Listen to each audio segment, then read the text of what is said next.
Terima kasih.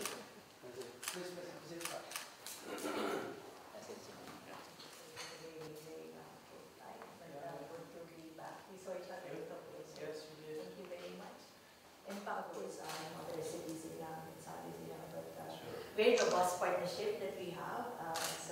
And thank you very much for your meeting. And in October, Copenhagen will be hosting summit. So look forward for that too. We'll see you step by step. Yeah. Big steps, I think, that we're taking. I think we're initiating that the integrations of our public transport. Because if we are operating the way we have been operating for decades, that in the individual transports is good for many things. So you've seen that happen in the UK together with other measures, I think. Of course, very key as a co-benefit is air quality. You know that with our Danish partners with Copenhagen, we feel within Southeast Asia there's a lot of best practices. For your time, please. No.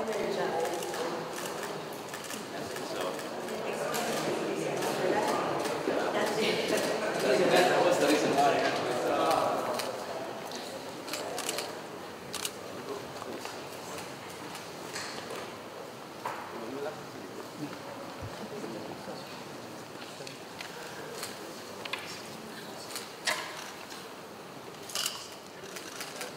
City colleagues, partners and friends, salamat pagi. I'm from the Philippines. Magandang umaga, ciao busa, sawadika. Good morning, everyone. I hope I covered all of our Southeast Asian cities represented here. It is my pleasure to open this regional launch of the Climate Action Program for Southeast Asia on behalf of the C40 Cities Climate Leadership Group. The cities gathered here are part of the 94 global members of the C40 network, a community of cities committed to ambitious and transformative climate actions. On behalf of the C40 team, I would like to extend our sincerest gratitude to DKI Jakarta and Gubernur for hosting this event and the Regional Academy in the coming days. The Jakarta team had been excellent partners in the preparation for this event. Terima kasih to the rest of the Jakarta team. Southeast Asia is home to 641 million plus people. Yes, we are that many Thais, Filipinos, Malaysians, Indonesians, Vietnamese. We represent about 8.5% of the global population. It's about 9% of the entire world. And we are the third most populous geographical region in the world, coming after our neighbors in South Asia and Central East Asia. And of that number, most reside in cities, the global cities represented here today. However, the region is also known as one of the most vulnerable areas or region in terms of climate impacts. I think if you have seen some of the tweets of C40 that has gone out in the recent days, you would know that from the Global Climate Risk Index released this year, the average temperature rise in Southeast Asia have risen almost every decade since 1960. Vietnam, the Philippines, Thailand are among 10 countries in the world most affected by climate change in the past 20 years.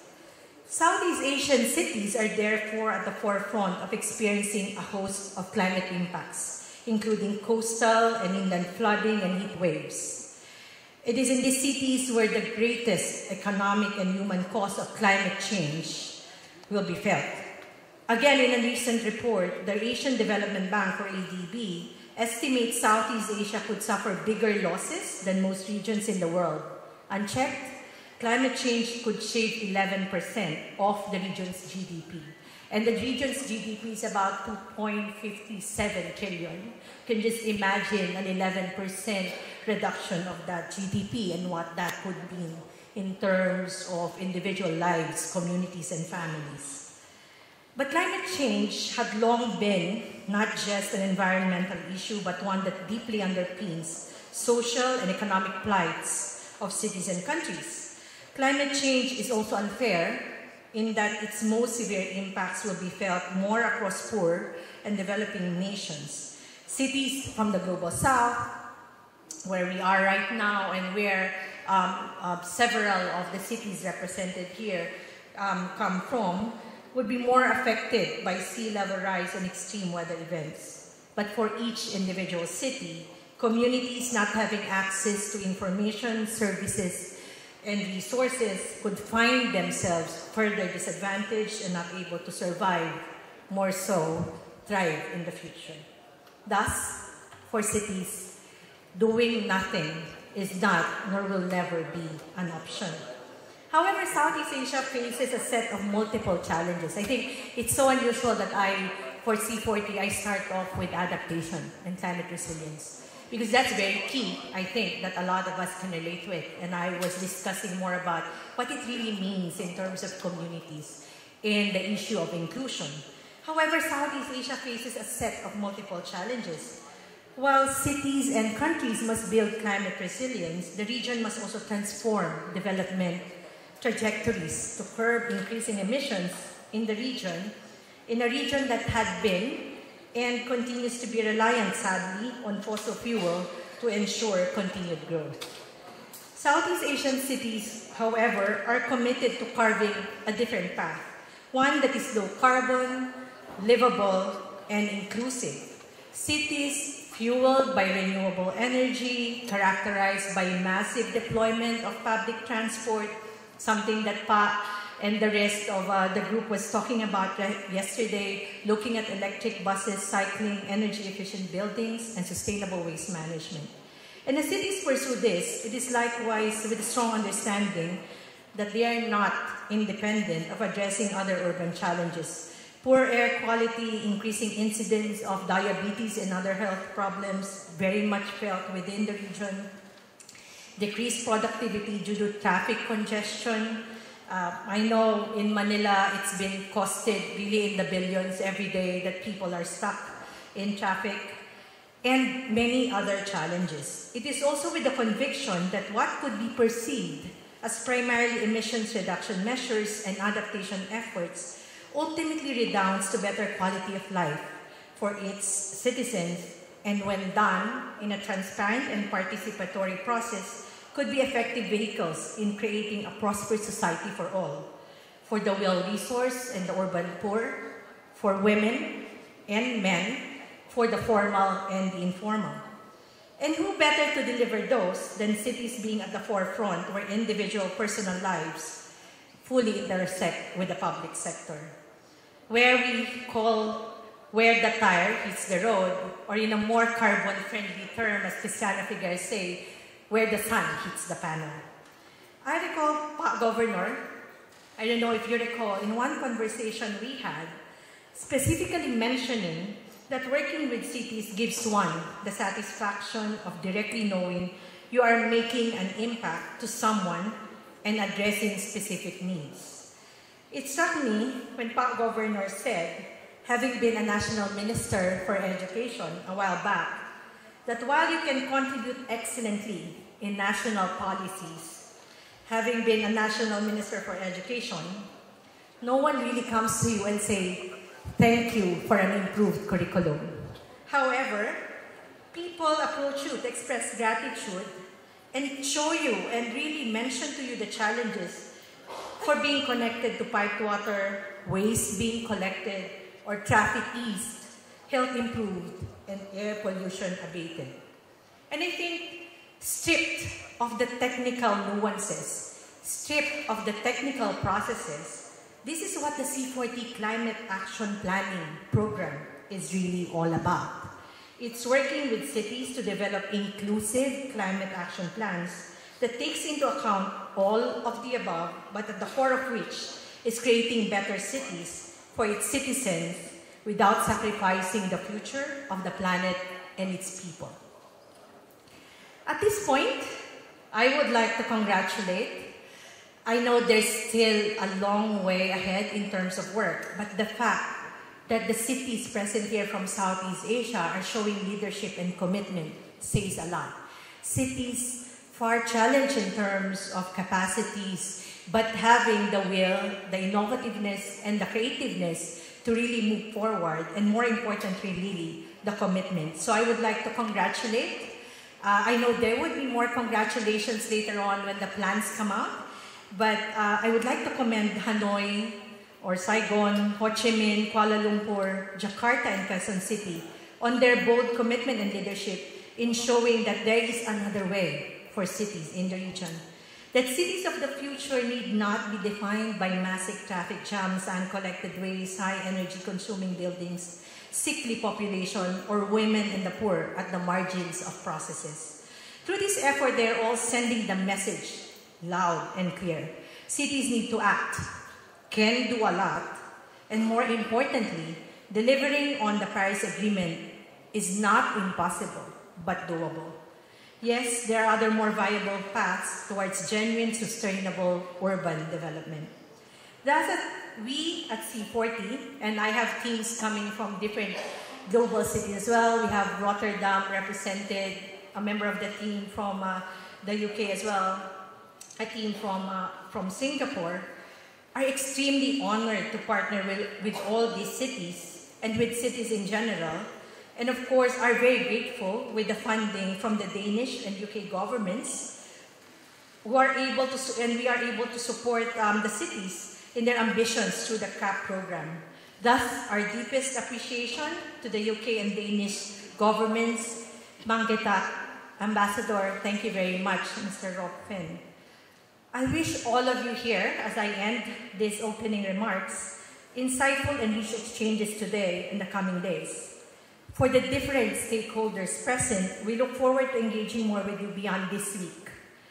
Cities, after all, are not just defined by the city governments, but by its communities and citizens. Southeast Asian cities are not alone in this. There's the 94 other, or I need to make my deductions in terms of the global community of C40s. But there are other cities, big and small globally. And I think what we're seeing is that the next generation has started, or the voice is becoming stronger, as what we've seen the youth strikes across countries in Europe and North America are speaking for and acting on what the future should look like. In the urgent need to address climate change, division and isolation are not options. Collaboration would be key, and we are keen to move forward with the cities, with the stakeholders, businesses, and other partners, and communities and citizens to move fast. There's an urgency that we need to all move now and act now, but more importantly, further with a clear strategic view of what the future should look like. And on that note, I would like to thank everyone. Terima kasih, maraming salamat. Thank you very much.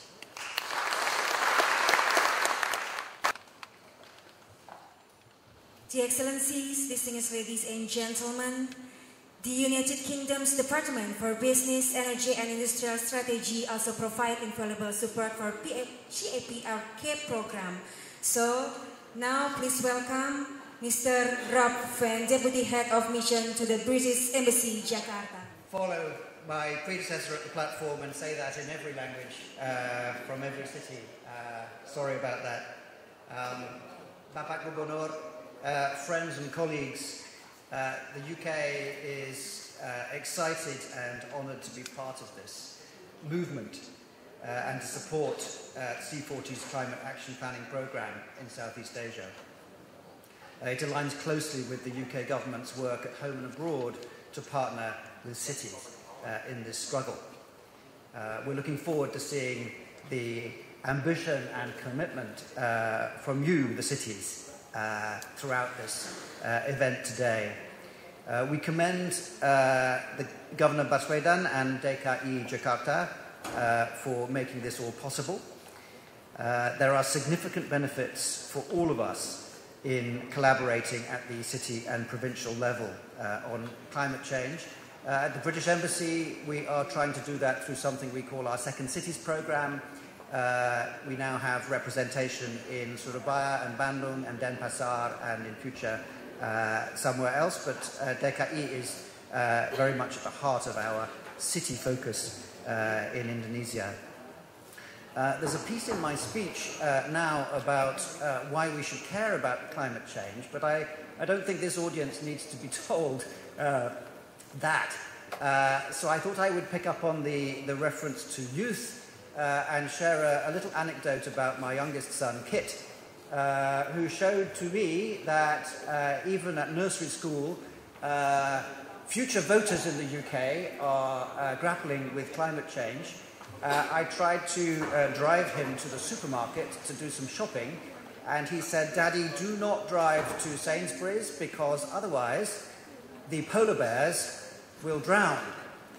And that really told me that as a parent I needed to do something about climate change. And I think working with cities is the way to make most progress most fast. In the UK, we're obviously legislating for this. You need to underpin this with legislation. Our Climate Change Act was the world's first legally binding long-term emissions reduction target. And only last week, the UK became the first major economy to legislate to become a net zero emissions country by 2050. My main message, though, this morning is that net zero emissions are obviously necessary, they are feasible, but they can also be cost effective. The path we are setting out on is challenging, but its benefits are incalculable. Why cities then? Well, cities account for around 70% of global energy consumption, so they're obviously crucial in reaching the Paris Agreement targets. Cities have the authority and responsibility, increasingly, and we see this in Indonesia with its radical devolution program. The future leaders of Indonesia are establishing their track record at the city and provincial level. In the UK, similar things are happening. Our cities are leading our country. Glasgow will provide charging points for electric vehicles, all powered from the UK's largest onshore wind farm. Edinburgh plans to reduce 43% of its CO2 emissions simply by making buildings more efficient. And they're introducing what they call a circular economy to ensure that there is more recycling. London's low emission zones have been referenced just now. They're moving on to what they call an ultra low emission zone. Speaking as a Londoner, I can endorse the comment that this is also good local politics. Londoners care about traffic, they care about particulates in the atmosphere, and they get stuck in and negotiate things like cycle superhighways through residential neighbourhoods. It's tricky politics, but it's real politics, and it's where reputations are made. I will end with a few remarks about specific sectors where cities are working. Obviously, clean energy is the top one. renewable energy must be a priority for Southeast Asian cities.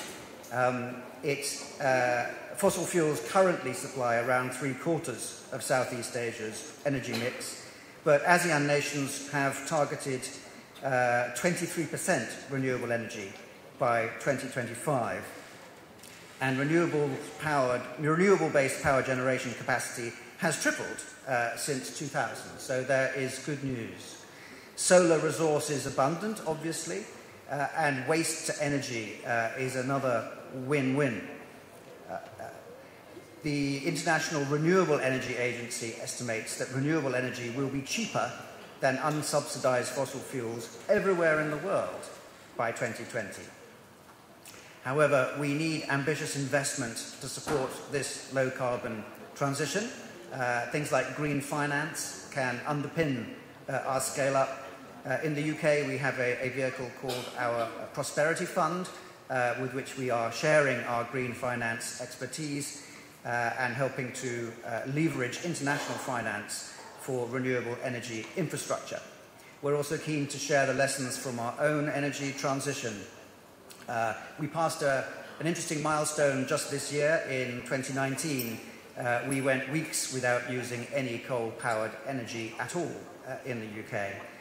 So this transition can be a win-win for the climate and for the economy. With our offshore wind, it is already cheaper than coal power. Renewables now produce over 20% of the UK's electricity, and that's expected to increase to 30% by 2030. Energy efficiency is another vital topic. Here in Southeast Asia, as we all know, 40% of consumption is used solely on air conditioning. Energy-efficient products and lighting can make a huge difference. And the UK is contributing to this through, again, our Prosperity Fund, which has a programme with ASEAN called the Low Carbon Energy Programme. Green buildings and infrastructure make an amazing impact. A fifth of global greenhouse gas emissions can be accounted for from improving building design.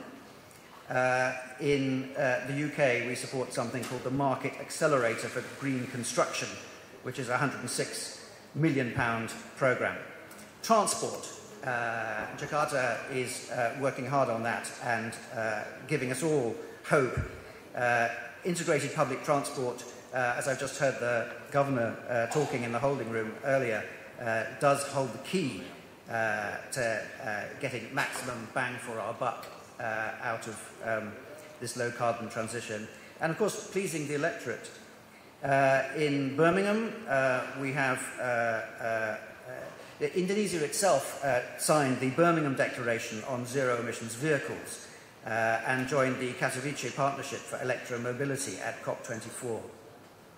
Another lesson from Jakarta was its approach to the Asian Games in 2018, using hydrogen vehicles. And my own favourite taxi company, Bluebird, estimate that by adding at least 200 electric cars by 2020, their fleet will eliminate more than 434,000 kilograms of CO2 emissions. Of course, it's important that that electric energy comes from renewably generated sources. Low carbon growth. This is a subject on which Indonesia is also leading the way now. The Bappenas, with its emphasis on a low carbon development initiative, has impressed a lot of its international collaborators and the UN.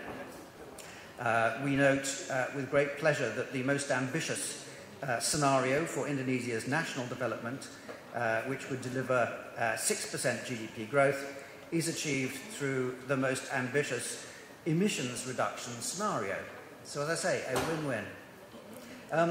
In closing, I'd like to thank you for coming. I think this event over the next few days, facilitated by Jakarta, is going to surprise us all with your innovation, your new ideas. Bringing cities together is the quickest route, in my view, to the policies of the future.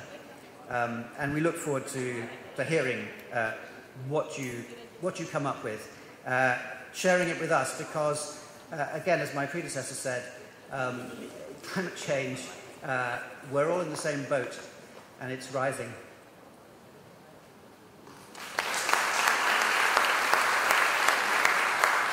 Distinguished ladies and gentlemen, before we invite for the next speech, allow me to say it is so privileged to have here today with us representative of the United Kingdom and the Kingdom of Denmark. Both is founders for the CAPE program, Southeast Asia's program. The Danish Ministries of Affairs is the CAPE program founders for 2 C40 cities in the region, Jakarta, Indonesia, and Ho Chi Minh City, Vietnam. Now, please welcome, and we would like to invite His Excellency Mr. Rasmus Christensen, the Ambassador for the Embassy of Denmark, Indonesia. Thank you so much, Governor Anis, distinguished guests, distinguished representatives from the C40, ladies and gentlemen. It's an honor and a pleasure to be here today for the launch of the C40 Cities Climate Action Planning Program for Southeast Asia. 5 cities in Southeast Asia, including Jakarta, has committed to C40's Deadline 2020 program.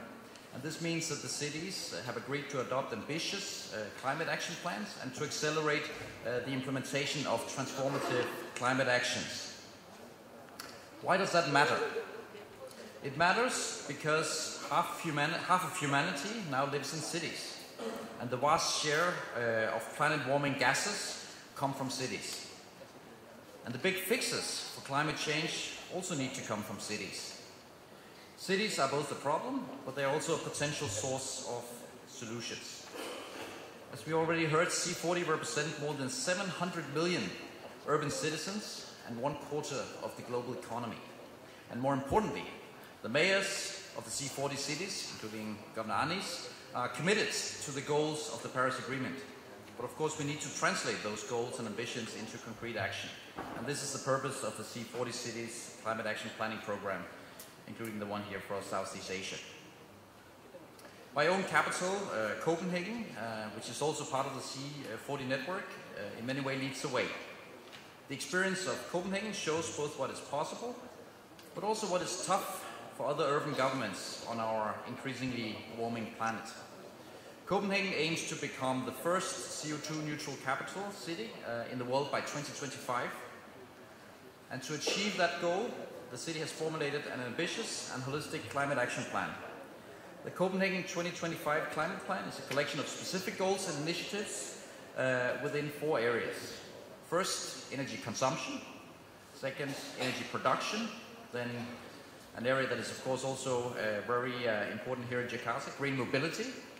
And then finally, the way the city administers itself. The Copenhagen 2025 climate plan also describes how the ambition for climate neutrality should be used as leverage for innovation, for job creation, and investment in green technologies. It's really about finding solutions that do not make it more expensive to live in Copenhagen, but yet promote green growth and enhance the quality of life for the individual citizen. Copenhagen is already internationally recognized as one of the world's best cities to live in. It's safe, it's inspiring and sustainable. And in Copenhagen there are more bikes than people, and more people bike to work than driving. Why? Well, because the municipality of Copenhagen has made a great effort in facilitating bike lanes and infrastructure that encourages biking and public transportation. Of course, it's beneficial both for air quality and the carbon footprint. Furthermore, Copenhagen has become a playground for energy-efficient buildings and circular architecture. New buildings are designed to use less energy, and they are constructed in a way where the materials easily can be disassembled and reused once the building is no longer useful or needs to be modified. In this way, the building becomes banks of materials and not just houses to live in. It also reduces the emission of greenhouse gases, as reusing existing materials uses less CO2 than making new ones. And finally, just like cities in the UK, Copenhagen has invested heavily in clean energy production based on wind, biomass and waste, which already today exceeds the city's electricity consumption.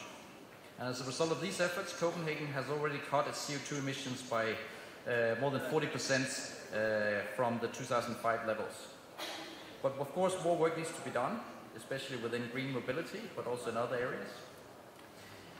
In Denmark, we take pride in sharing our experience with others, and we are therefore partnering with Indonesia within renewable energy as well as waste management and circular economy to support the green transition in this country. And through these partnerships, we work with Indonesian authorities on increasing renewables in the energy mix and increasing the circularity of Indonesian waste management. And this also includes an excellent cooperation with the city of Jakarta and Governor Anies on energy efficiency in buildings, an area with enormous potential for rapid and cost-efficient reduction of emissions. Copenhagen appreciates being a member of the C40 collaboration as an innovation city, and the city is extremely honored to host the C40 Mayors Summit on the 9th to 12th of October this year. And in relation to this Mayors Summit, the C40, the Embassy of Denmark and the City of Jakarta will co-host a pre-event in August here in Indonesia. At the pre-event, we expect to address policy and planning measures for energy efficiency in buildings and general reduction of greenhouse gases in megacities. So let me just conclude by repeating that cities are key to solving the climate crisis, and I think it's fortunate that mayors actually know what needs to be done. Like my British colleague, I also had a small part in my speech about why we should care about climate change. Again, I don't think anyone needs to be reminded about that. But to share another anecdote, Denmark had an election, a parliamentary election 2 weeks ago, and I think it's fair to say that this was the first election, at least in my country, that was more or less decided on the issue of climate change. This was the determining issue for the voters. This is what, at the end of the day, when they were to rank their various priorities, made them choose the parties they chose. And the parties that did not have a progressive stance on climate change, or at least some of them, were actually punished by the electorate. So it tells you something about a population in Denmark, but all over the world, that increasingly cares about climate change, and that therefore politicians have to listen. But I'm very happy that we are gathered here today with 5 cities in Southeast Asia who are run by progressive leaders who actually do care and who wants to make progress. So with that, I wish you a very successful and fruitful regional academy. Thank you very much for your attention.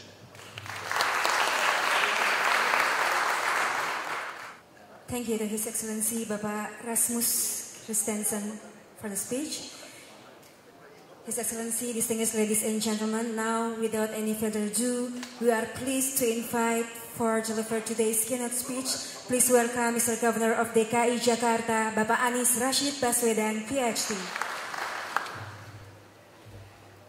Terima kasih. Thank you. Assalamualaikum warahmatullahi wabarakatuh. Good morning, everyone. Ambassador Rasmus, Deputy Head of Missions, Bapak Robin, Ibu Bilak, San Jose Biles Teros, from the C40 Regional Director for East Asia and Southeast Asia and Oceania, the Deputy 4, Koordinator Bidang Sumber Daya Manusia, Iptek, Budaya Maritim Kementerian, Koordinator Bidang Kemaritiman Indonesia, Bapak Profesor Dr. Safri Burhanuddin, all the speakers, all the city advisors, representatives, and the participants from all cities of Southeast Asia. I think 5 cities were gathering here this morning. Distinguished guests, ladies and gentlemen. It is indeed an honor for me and for Jakarta to host this important event, the C40 Climate Action Planning Programs, which is taking place here in Jakarta today and until tomorrow, I believe. And we are facing serious challenges. And allow me to quote a report that was made last month by The Guardian. I mentioned this in our Tokyo meeting, and allow me to repeat today. The Guardian made a quite an interesting assessment about climate change. It promoted the term, let's call it not as a climate change, but let's call it as climate crisis. What we are facing is not climate change, but a climate crisis or climate emergency. And it is not a global warming. Let's call it global heating.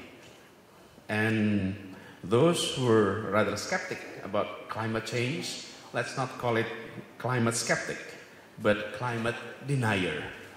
And these are a message that is strong. And I think we need to have that wake-up call to everyone to sort of emphasize the importance of paying attention to these issues. So Jakarta is very happy that it is able to host such important meeting, because for us, this is an opportunity to shop for ideas, to share our practices, and also, hopefully, to network and exchange experience.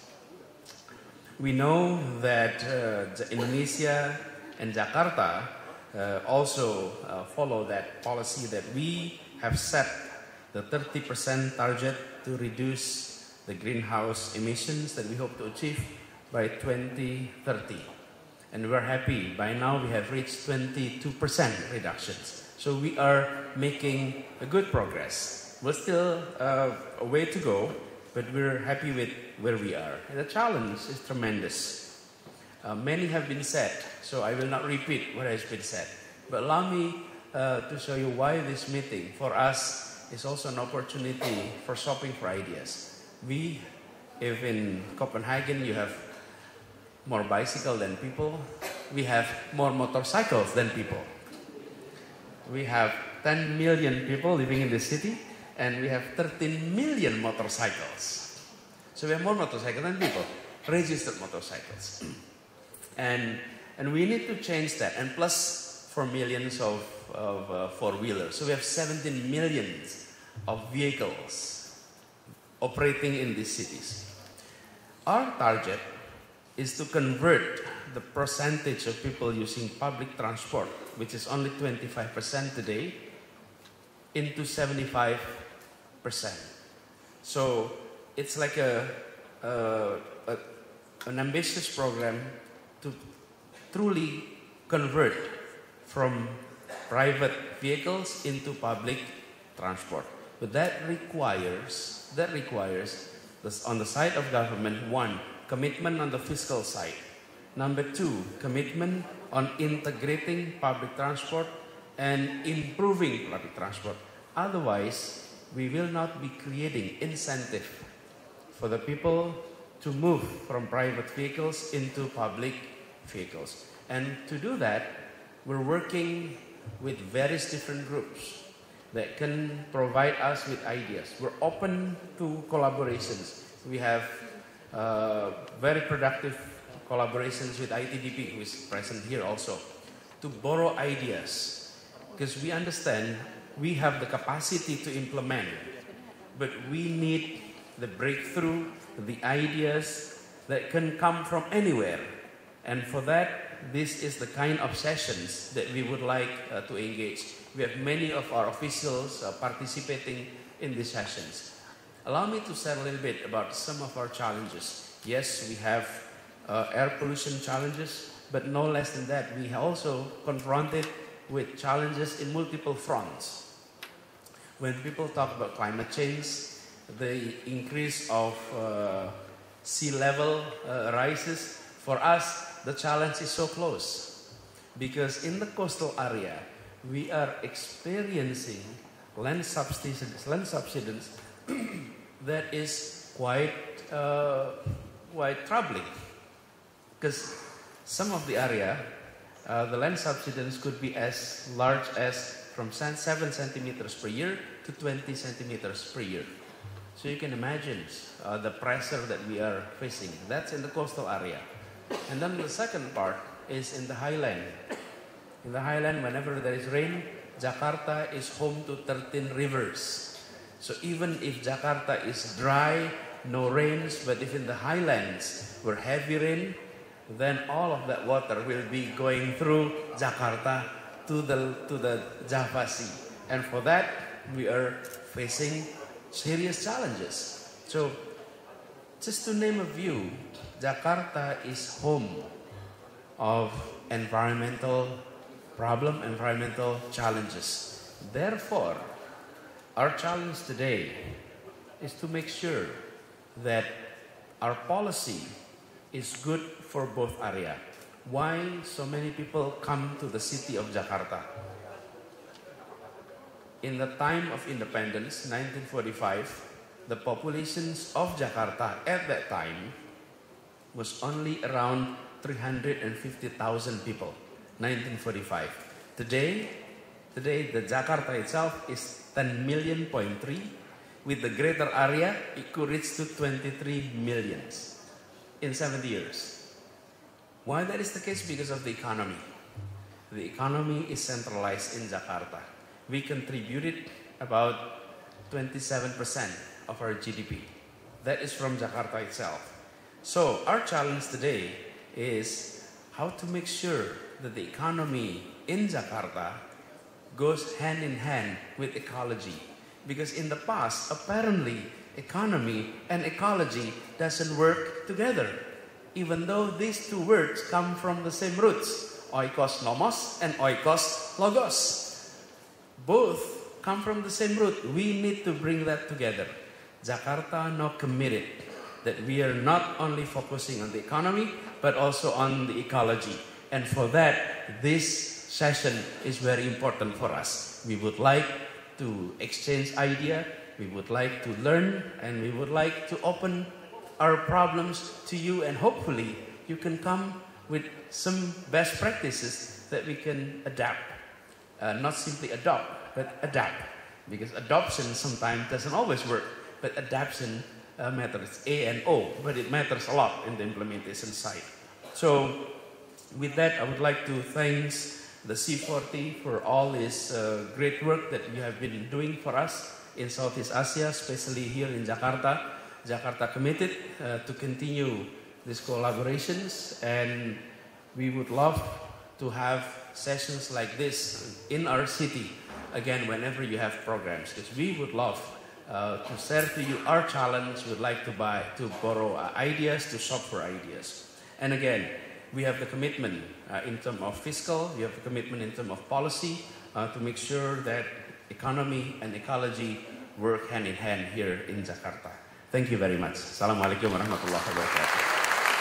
Kami mohon berkenan Bapak Gubernur Provinsi DKI Jakarta untuk tetap di tempat.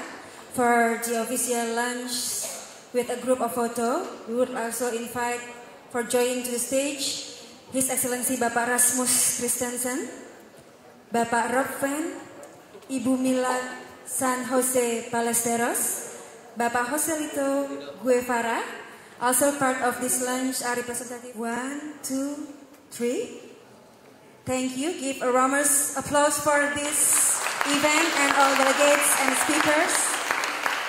For the next agenda, please back to your seat for the next introductions, presentations.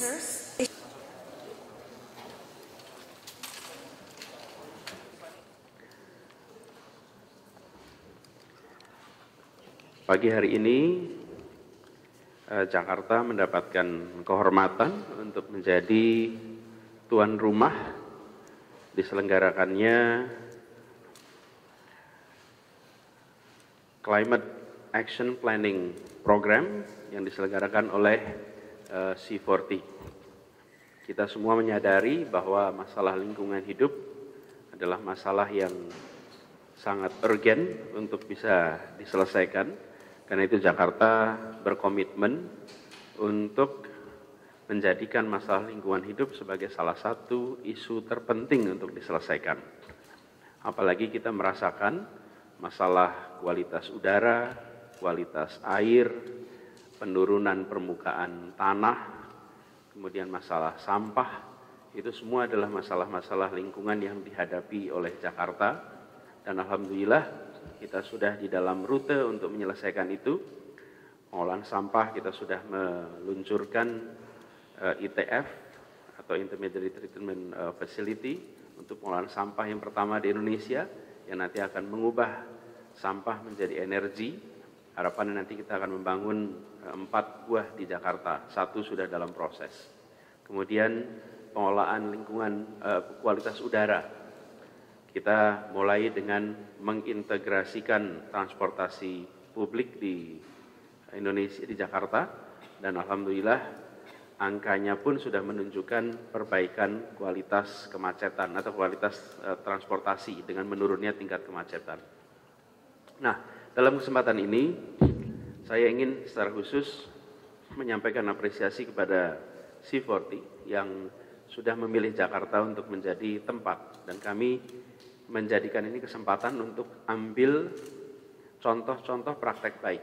Yang hadir di sini banyak staf kita, dan harapannya mereka nanti akan ketemu satu sama lain, saling bertukar pikiran, saling menceritakan terobosan-terobosan. Ini ada 10 kota sebenarnya yang hadir, 5 kota utama, dan 5 yang lain adalah partisipan. Nah, ini adalah sebuah kesempatan yang sangat baik dan kami apresiasi. Kemudian saya ingin mengundang hadir bersama kita Ibu Milak. Beliau adalah pimpinan C40 di Asia Tenggara. Biar beliau menyampaikan paparan tentang kegiatan ini. I'd like to invite Ibu Milak to say a few words about the program today to our friends from the media. Please, Bu. Good morning. Selamat pagi, everyone. So I'm the Regional Director for East Southeast Asia and Oceania for C40 Cities Climate Leadership Group. Maybe just to present, we're a city network. Our members are cities, 94 of the global cities. And the program today, and we're really grateful for Pak Governor and DKI Jakarta for hosting this event in the Regional Academy. So we have cities gathered here from Southeast Asia, key cities within the region as well, including Kuala Lumpur, Hanoi, Ho Chi Minh. I'm sure, our neighbors, housing, from 3 million to about 11 million people. It's the range of population that these cities represent. And they are cities that have committed to bold climate action. So it's both mitigation or emissions reduction, adaptation, but I think more importantly as well is making sure that that process and the plans and strategies that they come up with as cities look at the ambition of moving towards low carbon or zero carbon involves the communities and the citizens, and that it benefits for all. I think one of the key message here is that we are talking about cities in developing countries or the global south. So the issue of climate change and emissions reduction, or going from example, I think as Pak Governor mentioned, from your traditional conventional vehicles to more cycling or electric vehicles, is not just actions by the more developed countries. I think a key message here is that we have cities here within developing countries that are sharing the same commitment and ambition. And in fact, a lot of the conversations in terms of the sharing of experiences is that cities are looking to leapfrog, to be able to move fast. And apologies to my colleagues from Europe, is that not to replicate actually the mistakes of what may have been the development that has happened in a lot of the cities in Europe or North America. And I think that's where the region, Jakarta, is at this moment, when they're able to look at past mistakes. More importantly, sometimes it's not just what worked well, but what did not work, so that we don't repeat those same mistakes and be able to innovate as cities address climate change. So the next days, we would have the cities represented here share experiences, share their challenges, and try to come up with workable solutions within the current resources, but more importantly, also project what would be the needed commitment, both financially, human resource capacity, to be able to move forward. On a last note, I think cities are looking now at, in terms of climate change, not what they can do, but actually what must be done in moving forward towards that. So thank you very much, Terima kasih, for this opportunity.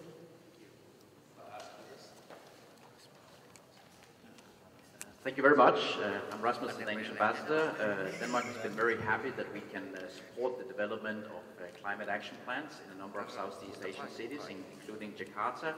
very much appreciate Governor Anis for hosting the regional workshop here in Jakarta, and for his commitment also to creating a green transition in the city of Jakarta. As we just heard, half of the world's population live in cities, and a vast share of CO2 or climate gases, actually emissions come from cities. So cities are part of the problem, but they also provide the solutions.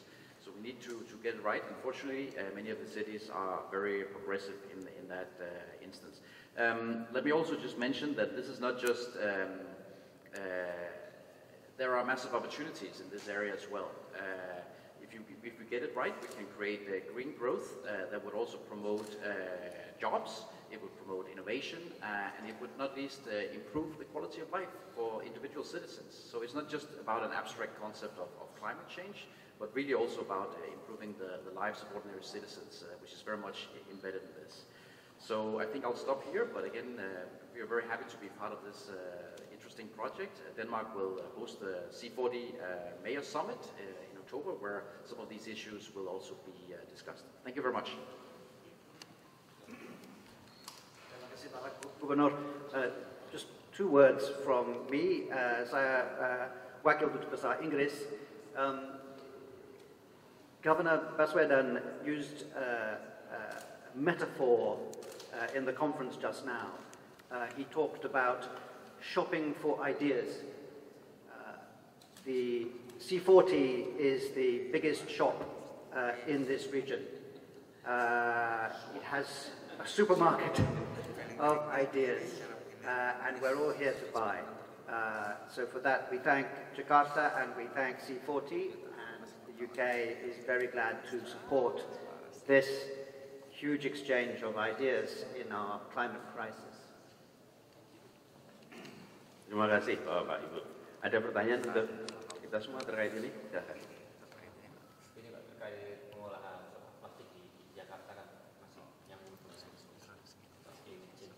Akhir-akhir ini kan banyak impor sampah masuk ke Indonesia, dan belum lama juga Indonesia mengirim sampah plastik ke luar negeri sebagai salah satu bentuk tindakan penanganan sampah plastik ini.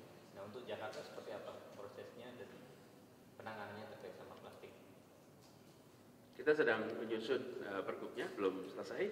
Nanti kalau sudah selesai kita akan umumkan. Kalau yang terkait dengan ekspor impor lebih baik ke pemerintah pusat. Kita nggak ada komentar terkait itu. Pak, terkait dengan penurunan permukaan tanah kan dari sempat dilakukan semester. Kalau dari DKI sendiri ada kan solusi jangka pendek panjangnya, dan itu kan ada hubungannya sama penurunan kualitas air.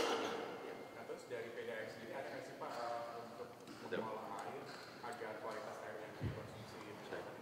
Jadi salah satu penyebab penurunan permukaan tanah adalah karena penyedotan air tanah oleh masyarakat, karena masyarakat tidak memiliki akses pada air pipa. Nah, ini yang kemudian dirasakan sebagai problem, turun karena air kedepan. Terus solusinya apa? Solusinya adalah dengan menghadirkan air pada masyarakat menggunakan pipa, sehingga mereka tidak harus mengambil air tanah. Ini yang sedang kita kerjakan dengan PDAM, dan itu juga sebabnya mengapa kita kemarin mencoba untuk memasukkan dalam anggaran supaya bisa melakukan pipanisasi. Itu juga sebabnya mengapa kita sedang dalam proses untuk melakukan take over atas pengelolaan oleh swasta supaya pemerintah bisa mempercepat pipanisasi di seluruh wilayah Jakarta. Jadi tanpa ada percepatan itu, maka masyarakat selalu akan mengambil.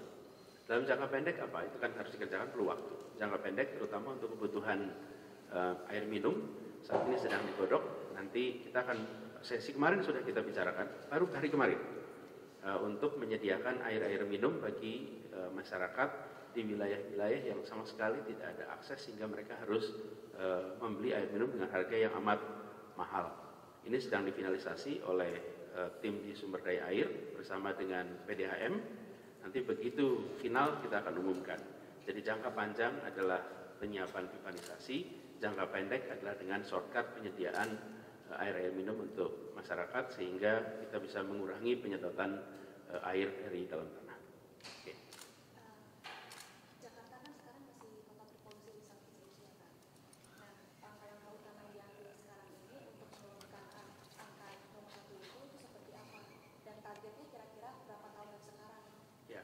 Jakarta termasuk di dalam kota dengan komitmen untuk menurunkan, saya baca ya, menurunkan greenhouse gas emission sebesar 30%. Saat ini kita sudah mencapai 22%. Jadi kita, padahal itu 30% itu di tahun 2030. Sekarang masih 2019, jadi kita masih ada 11 tahun, tapi kita sudah mencapai 22%. Artinya kita melakukan dengan baik. Mudah-mudahan kita bisa lebih awal daripada target 2030. Salah satu hal yang paling utama, kita tahu, tadi saya sampaikan ada 17 juta kendaraan bermotor di Jakarta. Selama transportasi publik itu tidak tersedia dengan baik, maka kendaraan private akan selalu menjadi opsi. Nah, yang kita kerjakan adalah membereskan transportasi publik, kualitasnya lebih baik, terintegrasi, harganya terjangkau, kemudian rutenya pun terjangkau, terutama first mile dan last mile. Gitu. Ada untuk mereka? Ada? Cukup. Nah, lalu saya ingin tambahkan yang terkait dengan TomTom, ya, TomTom survei ya. TomTom Traffic Index 2018, alhamdulillah Jakarta sudah mengalami peningkatan yang cukup baik, dan kita di indeks itu 53%. Saya perlu sampaikan beberapa hal yang membantu ini. Pertama adalah soal integrasi transportasi, karena orang menggunakan kendaraan publik bila transportasi integrasi. Kalau mereka transportasi publik terintegrasi, mereka meninggalkan kendaraan pribadi. Dengan kendaraan pribadi berkurang, maka traffic akan berkurang, terutama. Kemudian itu diiringi dengan pembukaan rute-rute baru, layanan Transjakarta. Yang kedua, yang ketiga, kita menugaskan Transjakarta untuk menyambung dengan transportasi publik, kereta api dan MRT. Sehingga jumlah orang yang naik kendaraan umum pindah ke kendaraan pribadi berkurang. Lalu beroperasinya beberapa flyover, underpass yang itu membantu mengurangi kemacetan. Dan kemudian juga tentu saja pendesainan baru di jalan protokol itu ikut membantu. Jadi itu sebagian dari hal-hal yang kita pandang nanti akan kita teruskan ke depan supaya bisa mengurangi kemacetan. Tapi kita melihat ini sebagai progres yang positif yang kita akan coba pertahankan terus di tahun-tahun yang akan datang. Gitu ya? Kemarin kan turunnya kan 8% dari Jakarta, tapi kan sekarang ada MRT dan LRT dan target 17 berarti berapa? Mudah-mudahan tahun ini bisa lebih tinggi karena angka ini sebelum kan tahun 2018 sebelum ada MRT. Mudah-mudahan dengan ada MRT di tahun ini bisa lebih baik lagi. Belum ada target pasti begitu? Belum ada target khusus karena ini ranking. Ranking itu artinya bukan hanya kita tapi juga kota lain. Kalaupun kita turun tapi kota lain turunnya lebih jauh, ya belum itu rankingnya berubah. Gitu ya, cukup. Makasih.